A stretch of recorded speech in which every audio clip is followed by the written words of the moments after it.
Eric Stéphane Lobert, joueur de la Colombe, sportif du Djaï Lobo, international camerounais. Je me dis que c'est le destin parce que ce jour-là, nous sommes allés jouer avec les amis où je n'étais pas au meilleur de ma forme. Qui est venu vers moi me dit, vous voulez que je sois joueur de mais la saison prochaine, vous ne pouvez pas savoir comment j'étais content. Le secret de cette équipe, c'est la discipline que le coach a eu à mettre en place. Et ça se retransmet au stade à travers l'envie, la générosité et la solidarité qui règne.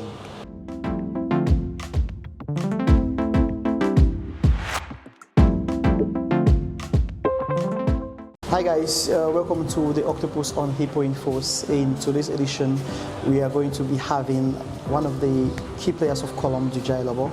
His name is Eric Lobert. We are going to be talking to him, a midfielder by trade.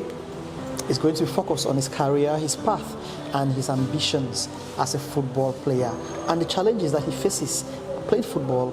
Then he's going to give us his appraisal of the playoffs 2023-2024. Colombe du Djaï are still in the running to be in the top 3, although they can no longer win the league. Bonsoir mademoiselle et monsieur. Aujourd'hui sur Hippo Infos, on aura un joueur, Eric Lobert, milieu de terrain de Colombe du Djaï et Lobo. Il va nous parler de son parcours professionnel, ses ambitions et son appréciation de cette playoffs. Bonsoir monsieur Lobert. Bonsoir monsieur. Vous allez commencer par... C'est qui Eric Lobert? Eric Lobert, c'est un jeune footballeur de la Colombe sportive du Djaï Lobo, international, espoir et après du Cameroun.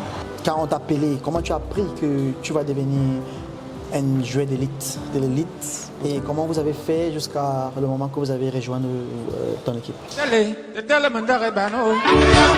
C'est un fait. C'est un fait.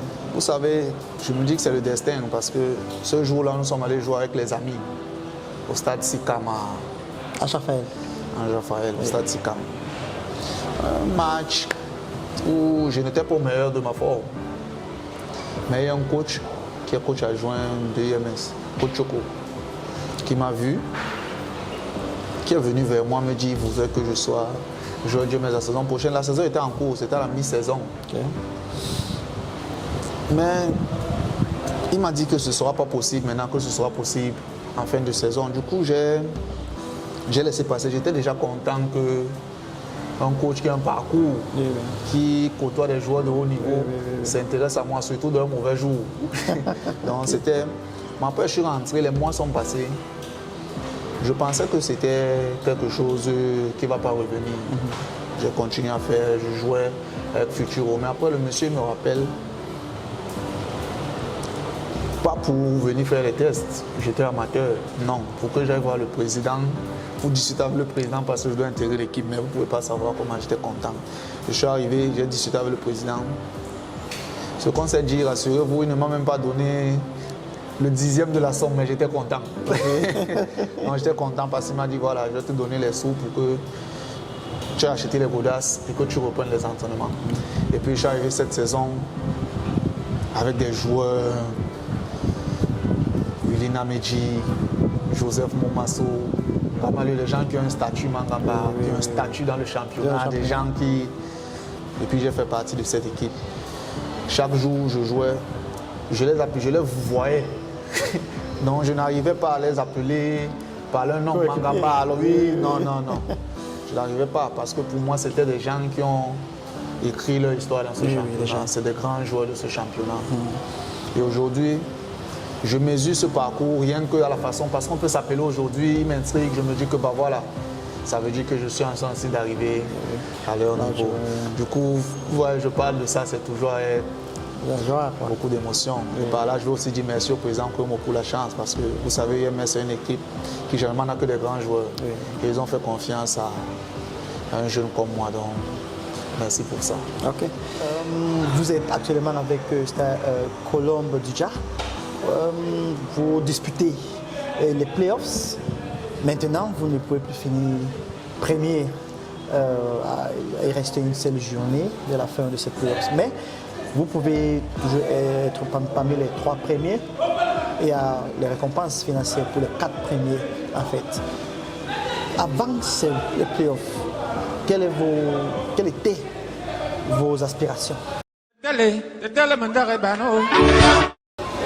Merci. Déjà avant les playoffs, nous sommes venus avec beaucoup d'humilité parce que notre parcours a été pas facile du tout.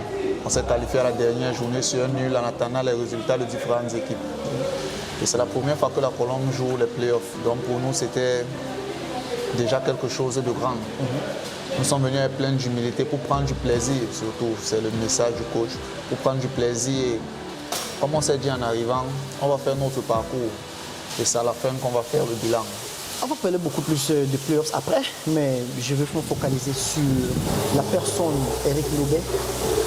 Qu'est-ce qui vous a motivé de prendre ce parcours, de prendre comme profession le football? Déjà, quand on est jeune, c'est surtout par passion, mais après parce qu'on voit les aînés autour de soi.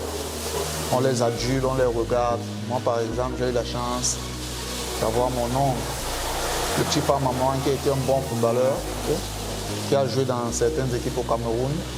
Et j'ai eu mon cousin aussi, qui a été formé à la KSA. Donc pour moi, c'était les miroirs avec lesquels je me regardais. Je voyais comment ils étaient, je voyais comment on les aimait. Et c'est ça qui m'a poussé dans le foot. T'as motivé quoi. Ouais.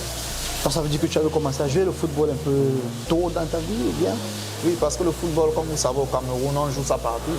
On joue ça au salon, dans la maison. Le 2-0, voilà, même sur le sable. Partout on joue.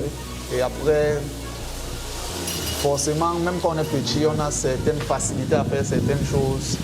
Et puis la passion prend les dessus. On vous dit, on vous encourage, bien que dès le départ, ce n'est pas faire la carrière. C'est seulement mieux jouer que son frère. Et s'amuser. Voilà, s'amuser. Voilà. Et puis, au fur et à mesure qu'on grandit, le chemin se trace. Et puis, on en est là où on est aujourd'hui. Vous avez commencé votre CV. Si on demande, vous avez commencé votre carrière comme footballeur, dans quel club? J'ai commencé mon parcours à International Sporting de Douala. Et ensuite, je suis à la Futuro de Yaoundé. Futuro de Yaoundé parce que ce qu'il proposait, c'était quelque chose d'intéressant. Et en plus, je suis arrivé à un moment où il y avait les grands joueurs. Il y avait les Jacques Zoua qui étaient là. Il y avait tout ça là, les attaquants qui ont finalement joué le CHAN au Cameroun. C'est à ce moment que je suis arrivé. Avec les grands yeux, on les regardait. Et tout jeune aussi. Voilà, on les regardait, ça nous a poussé aussi à faire un peu plus d'efforts. Ensuite, justement après cette année, après la montée en deuxième division à Yaoundé, j'ai eu la chance d'être recruté par UMS de Lou, où j'ai fait 2 années. Ça a suivi les sélections nationales avec les espoirs, tantôt avec les A-primes. Et finalement, j'ai eu ce transfert à la Colombe cette année où je m'épanouis pleinement. Okay. Et quelle est votre première équipe d'élite, de l'élite que vous avez joué? Ce n'est pas votre première équipe ici. Vous avez déjà joué à UMS de Loum, c'était ma première équipe. UMS de Loum, en élite One. Et vous avez fait combien d'années là-bas? 2 ans en élite One. 2 ans en élite One. Et vous êtes venu à Colombe du Djaï cette année? Oui, cette année, c'est la première saison. Ça veut dire que vous faites partie de ce groupe qui ont fait rêver les fans de Colombe? Oui, bien sûr, c'est un honneur, La Colombe, de loin, on ne se rend pas compte, mais quand on y est, on se rend compte que c'est un grand club, la Colombe. C'est un club qui mérite beaucoup plus que ce qu'ils en ont au niveau du palmarès, en termes d'organisation et tout. Et les fans, ils sont toujours là. Vous avez vu, on joue à midi, les fans, ils sont là. Oui, oui. On joue à 10 heures. Très bel fan club, quoi. Voilà, les fans, ils sont toujours là. Et avec ce que le coach a mis en place, la sérénité, l'amour, parce que nous, finalement, c'est une famille, la Colombe. Si on voit cette équipe jouer, il y a de la solidarité dans le jeu, dans l'application, et même quand hors du stade, vous êtes comme des frères. Ce que je voulais demander, quel est le secret de cette équipe? Le secret de cette équipe, c'est la discipline que le coach a eu à mettre en place. La discipline que les coachs ont eu à mettre en place. C'est ça qui fait certainement notre force. Parce que vous vous rendez compte, ça fait un mois nous sommes à Douala. Et après, pour certains, on habite quasiment proche des autres, même quand nous sommes à Yaoundé. Donc tout cet ensemble-là fait qu'on se connaît un peu mieux et ça se retransmet au stade à travers l'envie, la générosité et la solidarité qui règne. Quel joueur dans ce championnat camerounais, soit peut-être avant ou même actuellement, qui vous a motivé d'être, donc vous voyez comme un modèle, quoi. Un Camerounais, un championnat, et aussi si vous avez un modèle dans les joueurs internationaux, le football européen et mondial. Oui, bien sûr, dans le championnat, il y a eu des... Comme je vous ai dit, j'ai mon cousin, Doumbé Victor, ils ont fait monter Matelo en première division. Ok, la AS Matelo. Oui. Il y a eu Kwele, un milieu de terrain qui a joué à l'Union de Douala. Pour moi, il n'y a jamais eu mieux. Ouais, pour moi, c'est celui qui, l'un de ceux aussi qui m'ont donné cette envie. Il y a eu les André Ndamé, aujourd'hui qui sont mes grands frères que je connais particulièrement. Et à l'international, il y a, selon mes jeunes, un amour particulier pour Steven Zonzi. Steven Zonzi, le Congolais, ouais, franco-congolais. Zonzi et Abou Djabi, ça c'est le joueur que j'aime. Oui, c'est les milieux de terrain défensif. Hein. Voilà, c'est box to box quoi. Voilà, c'est les gens pour qui j'ai... Et ce nom, Kamavinga, beaucoup de personnes vous connaissez comme Kamavinga. Comment s'est passé que vous êtes appelé aujourd'hui au pseudo-nom de Kamavinga? Kamavinga, je me dis, c'est certains coéquipiers qui ont commencé à le faire, ouais, surtout par rapport à ma coupe de cheveux. Oui. Et puis, plus facilement aussi dans certains stades, au sud-ouest, quand le championnat se jouait à l'ouest. Oui, c'était plus facile, parce que forcément, on ne savait pas comment je m'appelais, il n'y avait pas les noms sur les maillots. Donc ça a favorisé cela. Maintenant, vous êtes voilà, la saison régulière qui est finie, voilà, les playoffs qui sont en train de finir aussi. Après, c'est vrai qu'il y a encore la Coupe du Cameroun. Mais quelles sont tes ambitions en tant que joueur professionnel, en tant que personne? Tes ambitions dans le proche futur et tout ce que tu peux imaginer à ce moment? Mes ambitions dans un futur proche, déjà, c'est finir la saison convenablement avec la Colombe. Déjà finir les playoffs, être le plus haut possible au classement. Okay. C'est ça l'objectif. Quand on arrivait ici, on a pris du plaisir. Et puis, c'est ça. Et ensuite, il y a la Coupe du Cameroun. Oui. C'est après la Coupe du Cameroun, ce sera la fin de la saison. Et justement, la Coupe du Cameroun aussi. On va y, c'est un objectif. Déjà, la saison passée, la Colombe est finie en demi-finale. Et justement, la Colombe a fini en demi-finale. Nous n'étions pas là, mais c'est quelque chose qui pèse. Oui. Ça veut dire que vous devez faire un parcours. Mieux. Voilà, un parcours.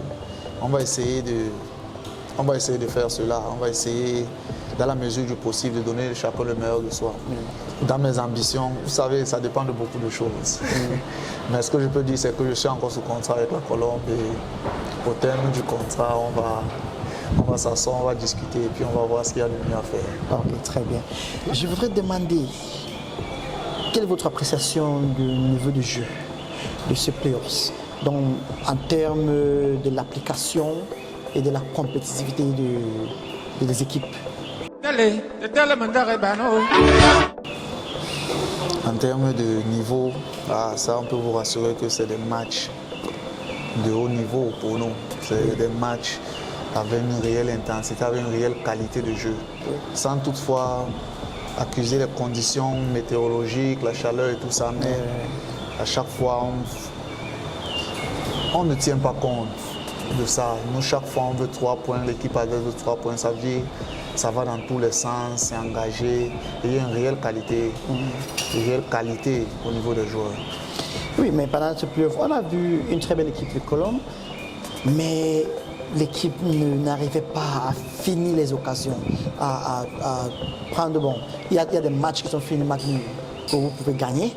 il y a les matchs que vous avez perdus, que vous pouvez au moins se prendre le nul. Je veux parler spécifiquement du match contre le stade Renard. C'était au début de la compétition. Comment est-ce que vous avez trouvé cette équipe du stade Renard? Et est-ce que c'était une question tactique ou c'était l'état d'esprit?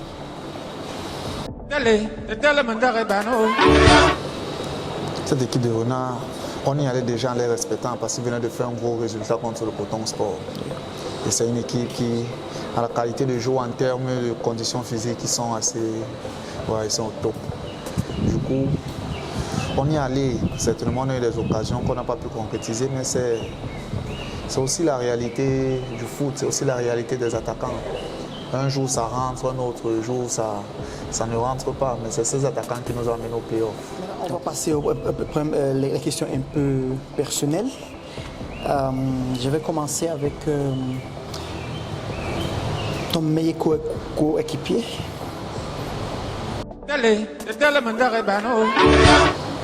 Mon meilleur coéquipier, c'est Thierry Aloukou, qui est mon co-chambrier, notre défenseur central. Le défenseur central, c'est ton meilleur coéquipier. Et dans les joueurs que vous avez joués, les adversaires, quel est le joueur que tu apprécies beaucoup? Donc, c'était très dur de jouer contre lui et tu apprécies ses talents. Pendant ce play-off quand même.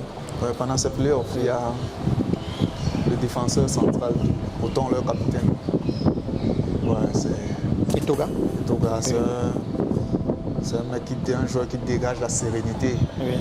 Et puis il y a Joseph Momasso qu'on ne présente plus, qui à chaque match, malgré le temps, qui continue à faire de très bonnes performances. Oui. Mais cependant, il y a des jeunes qui arrivent, tout comme nous. Il y a Judeno, il y a Douala Nathan, qui aujourd'hui fait partie des top players de notre championnat. Okay. Je vais vous montrer une photo. Ça, c'est la photo de votre but contre Victoria United.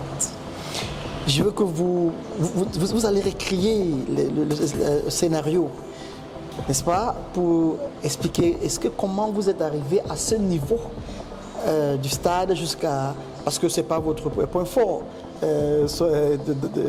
d'être un marqueur. Mais là, vous avez marqué, c'était le but d'ouverture contre Opopo. Et vous avez gagné ce match 3-1. Dis-nous un peu, qu'est-ce qui était dans ta tête? Au moment-là. En fait, c'est, on va dire, une combinaison. Parce que c'est une combinaison de travailler aux entraînements où c'est à cet endroit que je devais être. Okay. Mais seulement tu peux être à cet endroit, le ballon n'arrive jamais. Oui. Donc, disons que j'étais au bon endroit, au bon moment. Oui.